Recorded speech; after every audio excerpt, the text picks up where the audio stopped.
on Papa's Farm families. It's January, and if you are anything like me, you are thinking about getting rid of those unwanted holiday pounds.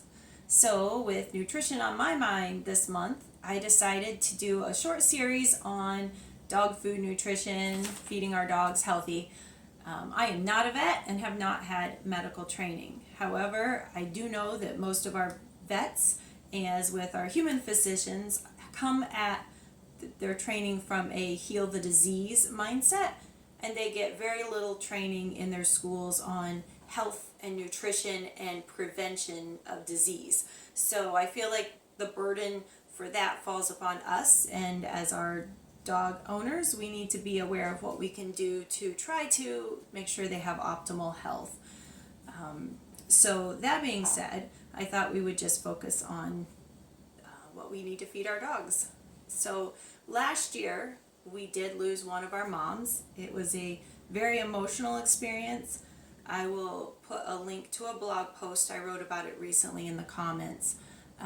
But that, along with some of the health changes, diet changes we had made in our own family, was sort of the catalyst to begin making some changes in my girls' diet. One of the things that was big, and that's what I want to talk about today first, is protein. We really learned a lot about how protein is the building block for our bones, our muscles, our skin, our hair, our nails. Protein has a pretty important role in our diet, or in our bodies, so it probably should have a pretty important role in our diet. I need to check the name here, the Association of American Feed Control Officials, AAFCO. They're the official people who recommend what should be in a dog food, and they recommend 18% protein in dog food. And when I started doing my research, I didn't find many dog food companies going that low. It seemed like most of them were in the 20%, 20 to 30% range. I personally feel like we need to be hitting that 30% mark, and I'm going to include a link from a vet that I really respected his writing, and he too agreed that 30% should be more like what you're aiming for with your dogs. So I just wanted to talk about some easy sources. I did pour over dog food bags. I read label after label and compared ingredients and percentages and noticed also that one of the ways that dog food companies saved costs, because I get protein is the most expensive macronutrient, one of the ways they tried to save costs was using more plant-based proteins versus animal-based proteins. And animal-based proteins are far superior. Your dog will be able to digest them much better than the plant-based. You also, the animal-based proteins contain a complete array of amino acids, whereas your plant-based are considered incomplete. So you got to keep an eye on that. On the back of your dog food bag, it should list the percent of protein in the dog food bag, and there should also be a spot where they list what percent of that protein is from animal-based sources versus protein or plant-based sources. So you want to keep an eye on that percentage too, because obviously it is cheaper to fill it with legumes rather than animal-based sources of protein.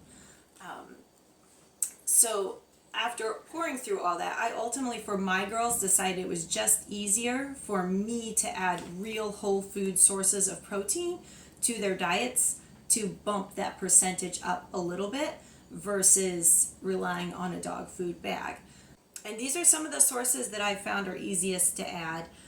We live very close, within a mile of 2 pasture-based beef farmers, so I can get any cut of meat from them, from organ meat to grounds to raw meaty bones. We also add in venison, turkey, chicken.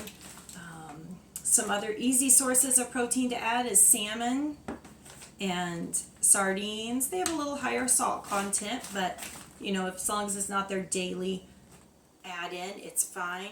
I like to add Greek yogurt. It has a pretty good amount of protein in it. And eggs, obviously these are gold right now, but they provide a great source of protein for your dogs as well.